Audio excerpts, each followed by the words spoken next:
കോഴിക്കോട് കോടഞ്ചേരിയിൽ ഒരാളെ ഒഴുക്കിൽപ്പെട്ട് കാണാതായി. ആനക്കാംപൊയിലിന് സമീപമാണ് സംഭവം. വിനോദസഞ്ചാരികൾക്കൊപ്പം എത്തിയ ഗൈഡിനെയാണ് കാണാതായത്. പുഴയിലിറങ്ങിയ വിനോദസഞ്ചാരികളുടെ സംഘം ഒഴുക്കിൽപ്പെടുകയായിരുന്നു. ഒരാൾ ഒഴികെ മറ്റുള്ളവരെയെല്ലാം നാട്ടുകാരും ഫയർഫോഴ്സും ചേർന്ന് രക്ഷപ്പെടുത്തി. കർണാടകയിൽ നിന്നെത്തിയ 12 പേരുള്ള സംഘമാണ് പുഴയിലിറങ്ങിയത്. ഒഴുക്കിൽപ്പെട്ട ഗൈഡ് വയനാട് സ്വദേശിയാണ് എന്നാണ് വിവരം. ഇദ്ദേഹത്തിനായി തെരച്ചിൽ തുടരുകയാണ്.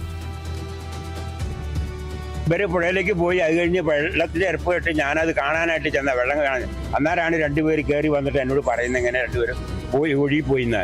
അങ്ങനെ ഞാൻ വേഗം അങ്ങാടിക്ക് വിളിച്ച് പറഞ്ഞു. അങ്ങാടിയിൽ നിന്ന് ആൾക്കാർ വന്നാണ് ഇവരെ കുറച്ച് പേരെ കയറ്റിക്കൊണ്ട് വന്നത്. അത് കാരണം ഒരാളെ പോയിട്ടുള്ളൂ, ബാക്കിയുള്ളവരൊക്കെ കയറി പോകുന്നു. 12 പേരെ മറ്റേ ഗൈഡായിട്ട് വന്ന വയനാട്ടുകാരനാണ് പറഞ്ഞത്. ഇവർ വന്നതെന്ന് പറയും. ബാക്കി എല്ലാവരും കയറ്റിക്കൊണ്ട് പോകുന്നുണ്ട്. പെട്ടെന്ന് വെള്ളം വന്നാ ഇവിടെ മലയാളത്തെ മഴയ്ക്ക് മഴ പെയ്താൽ പെട്ടെന്ന് വെള്ളം വരും. അങ്ങനെ കയറ്റിക്കൊണ്ട് വന്നവരെ പരിക്ക് പറ്റിയിട്ടുണ്ട്. ഒരുത്തൻ്റെ കയ്യിൽ ഇറങ്ങി പോയിട്ടുണ്ട്. ഒരാൾ മേലെല്ലാം മുറിച്ചിട്ടുണ്ട്. വലിച്ചു കയറ്റി എങ്ങാണ്ട് പുഴയുന്നതാണ്.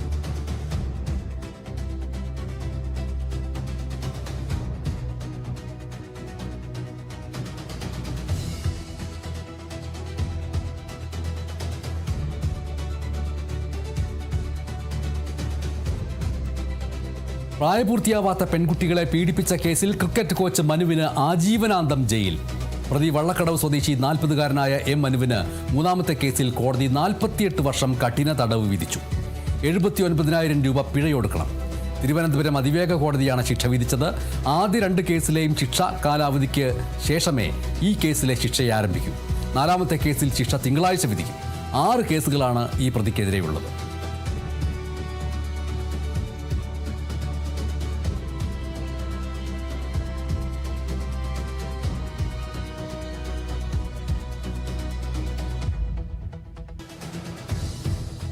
സംസ്ഥാനത്ത് നാളെ മുതൽ മഴ വീണ്ടും ശക്തമാകും. മുഴുവൻ ജില്ലകളിലും നാളെ മഴ മുന്നറിയിപ്പ് പ്രഖ്യാപിച്ചിട്ടുണ്ട്. നാളെ 4 ജില്ലകളിൽ ഓറഞ്ച് മുന്നറിയിപ്പ് പ്രഖ്യാപിച്ചിരിക്കുന്നു. കാസർഗോഡ്, കണ്ണൂർ, കോഴിക്കോട്, വയനാട് എന്നീ ജില്ലകളിലാണ് ഓറഞ്ച് മുന്നറിയിപ്പ് പ്രഖ്യാപിച്ചിരിക്കുന്നത്. മറ്റ് 10 ജില്ലകളിൽ മഞ്ഞ മുന്നറിയിപ്പാണ് പ്രഖ്യാപിച്ചിട്ടുള്ളത്. മഴയ്ക്കൊപ്പം ശക്തമായ ഇടിമിന്നലും കാറ്റും ഉണ്ടാകാൻ സാധ്യതയുണ്ട്. അതുകൊണ്ട് പൊതുജനങ്ങൾ ജാഗ്രത പാലിക്കണമെന്നും കാലാവസ്ഥാ വകുപ്പ് മുന്നറിയിപ്പ് നൽകിയിട്ടുണ്ട്.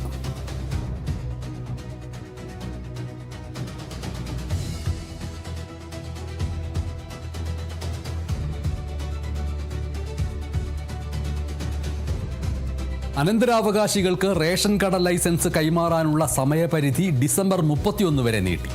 ഈ മാസം 30-ന് സമയപരിധി കഴിയവേ പലർക്കും ലൈസൻസ് മാറ്റിയെടുക്കാൻ കഴിഞ്ഞിട്ടില്ല. അതുകൊണ്ട് സാവകാശം വേണമെന്ന് വ്യാപാരികൾ ഭക്ഷ്യമന്ത്രി അനൂപ് ജേക്കബിനോട് അഭ്യർത്ഥിച്ചിരുന്നു. തുടർന്ന് അടിയന്തരമായി റിപ്പോർട്ട് നൽകാൻ പൊതുവിതരണ ഉപഭോക്തൃകാര്യ കമ്മീഷണർക്ക് മന്ത്രി നിർദ്ദേശം നൽകി.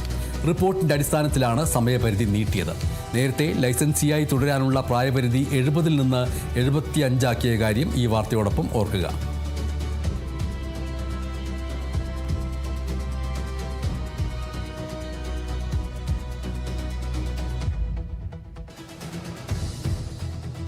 പ്രശസ്ത തമിഴ് ചലച്ചിത്ര നടനും സംവിധായകനും തിരക്കഥാകൃത്തുമായ കെ ഭാഗ്യരാജ് അന്തരിച്ചു.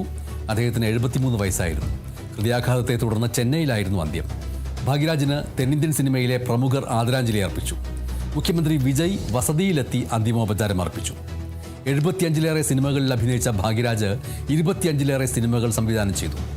അന്തരിച്ച തമിഴ് സംവിധായകൻ ഭാരതി രാജയുടെ 16 വയതിനിലെ എന്ന ചിത്രത്തിൽ ചെറുവേഷം ചെയ്താണ് അഭിനയത്തിലേക്കുള്ള ഭാഗ്യരാജിന്റെ കടന്നുവരവ്. ഭാരതി രാജയുടെ സഹസംവിധായകനുമായി അദ്ദേഹം പ്രവർത്തിച്ചു. 1979-ൽ സുവരില്ലാത്ത ചിത്രങ്ങൾ എന്ന ചിത്രത്തിലൂടെ സംവിധായകനായി അരങ്ങേറിയ ഭാഗ്യരാജ് മൗനഗീതങ്ങൾ, അന്ത 7 നാട്കൾ, ഡാർലിംഗ് ഡാർലിംഗ്, മുന്താണയെ മുടിച്ച്, സിന്ന വീട് തുടങ്ങി 25-ലേറെ ചിത്രങ്ങൾ സംവിധാനം ചെയ്തു.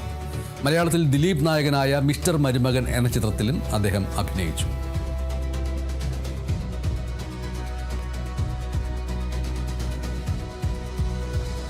ഇന്ത്യ തദ്ദേശീയമായി നിർമ്മിച്ച ആദ്യത്തെ ഹൈഡ്രജൻ ട്രെയിൻ മണിക്കൂറിൽ 120 കിലോമീറ്റർ പരീക്ഷണ ഓട്ടം വിജയകരമായി പൂർത്തിയാക്കി. ഹരിയാനയിലെ ജിന്ദിൽ നിന്ന് ജിൻ സോണിപ്പത്ത് സെക്ഷനിലാണ് അതിവേഗ ഓട്ടം പരീക്ഷിച്ചത്. ഭാവിയിലെ ഇന്ധനമായി ഹൈഡ്രജൻ അവതരിപ്പിക്കുന്നതിനും കാർബൺ പുറന്തള്ളൽ കുറയ്ക്കുന്നതിനുമുള്ള റെയിൽവേയുടെ ശ്രമങ്ങളുടെ ഭാഗമാണ് ഹൈഡ്രജൻ ട്രെയിൻ. പരീക്ഷണ ഓട്ടത്തിന്റെ ദൃശ്യങ്ങൾ റെയിൽവേ പുറത്തുവിട്ടിരിക്കുകയാണ്.